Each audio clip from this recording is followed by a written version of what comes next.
Do crash diets lead to more weight gain? I know we have always wondered about that question and whether it is true or not. In this video, I am going to shed a lot of light on this and you're going to know what is the correct answer. I'm going to explain it to you in layman's terms, but I'm going to cover both the science and the psychology of crash diets, so you'll know both ways in which they affect you. And I'm also going to give you a better option for losing weight, something that I think is really good and really easy to do. So watch this video till the end. My name is Gupta. I started research in 2008 on diabetes reversal. Along the way, I've also researched a lot about cardiac disease reversal, fatty liver reversal, and treating obesity as a hormonal situation. I've presented at some of the leading hospitals, Medanta, Max, Fortis, Escorts. I've presented at conferences. I have presented typically to the head of departments, to the directors and the chairmen of the facilities. Everything I do is research-based. What's the latest science out there? What's the best published books? What's the leading clinical studies out there? And I'm trying to bring all this to you to help you change your life. I'm giving you my opinions on YouTube. Please be responsible for your own medical and health decisions.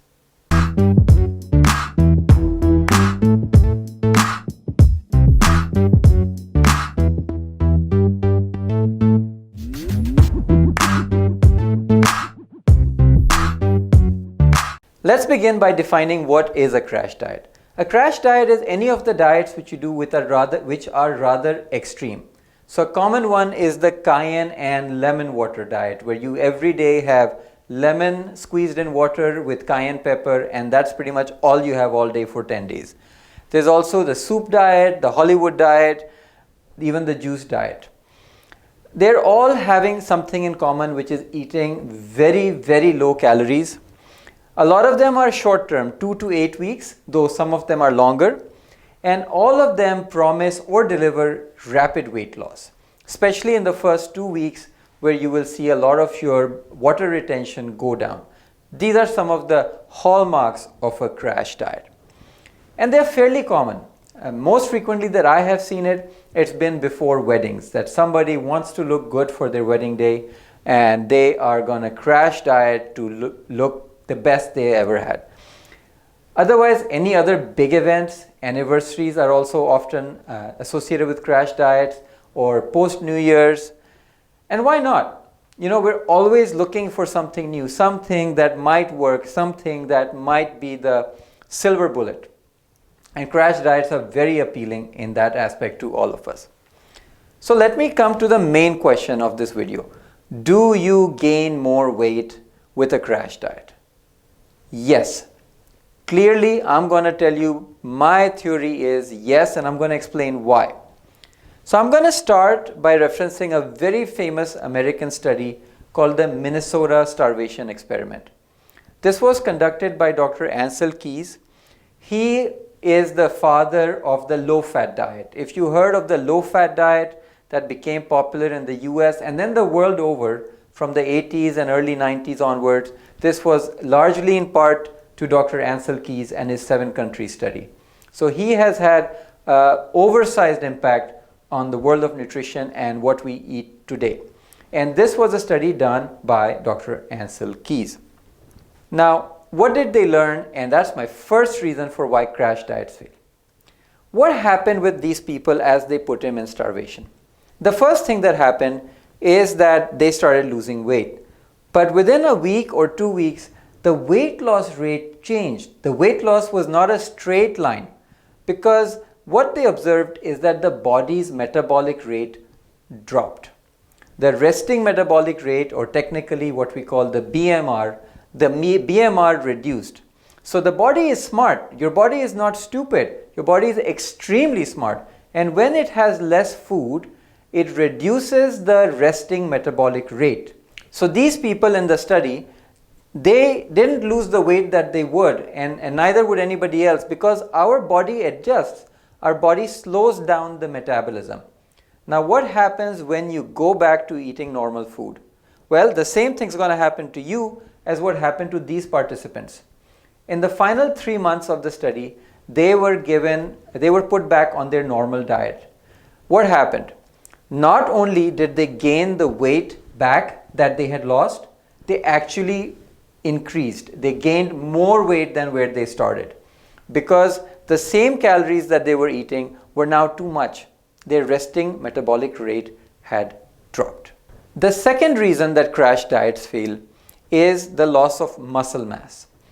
When you lose, let's say 10 kilograms on a crash diet, and that's a great number, 25% of the weight lost is muscle mass.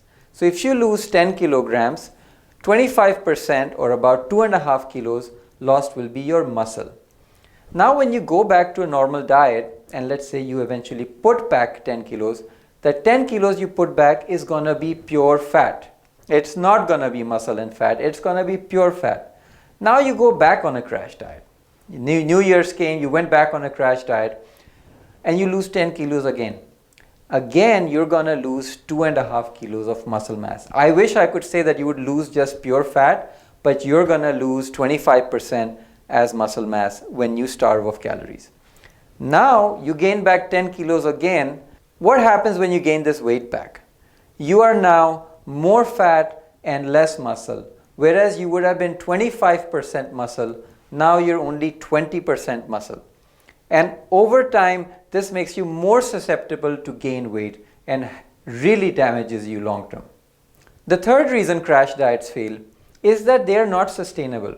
I did a ketogenic diet for 6 weeks. It was an experiment. I was not a crash diet, but I did this diet for 6 weeks, and I tell you, it was hard.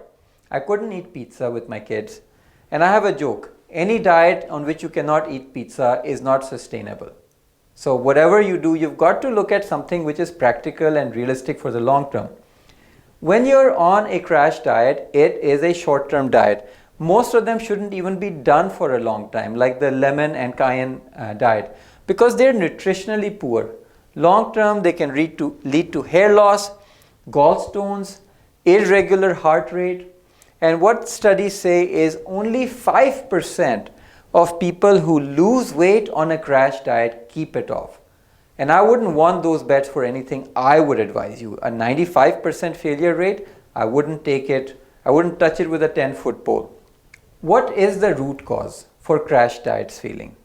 And this is tied to the third reason, but this is my humble opinion. I'm going to make this case to you. At the end of the day, you never learned how to have a healthy relationship with food. I think anybody to be successful in health has to learn how to have a healthy relationship with food. Whether you're a vegetarian, you're a hardcore carnivore, you're a foodie, you need to have a healthy relationship with food. You like to go out and party a lot, you like your pizzas, you like your desserts. At the end of the day, no matter what your cravings are, unless you have a healthy relationship with food, you're not going to win. Any of these diets are going to fail, and the crash diets don't address the root cause.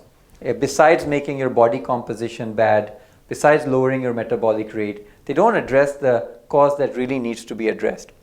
You need to learn how to eat balanced. It's like you want to get a PhD. Well, if you want to get a PhD, you can't study very hard for 8 weeks. That's what a crash diet is, right? Do something very hard for 8 weeks. Because you've got to figure the discipline, you've got to get the practice, you've got to learn how to manage it, you've got to figure out how to keep your studies on when it's a vacation, when it's Christmas, when it's holidays. And same way with a crash diet or a balanced and a healthy relationship. You have to go through the motions to learn how to do it well. It's not hard, but you just have to do it. Now, let me tell you the better option. The better option to lose weight is intermittent fasting. And why do I say that?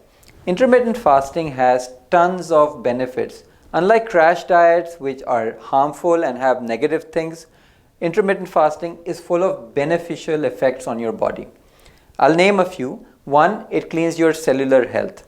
So when you're fasting, your body starts a cleaning process and bad cells are recycled, leaving you with better cells in your body.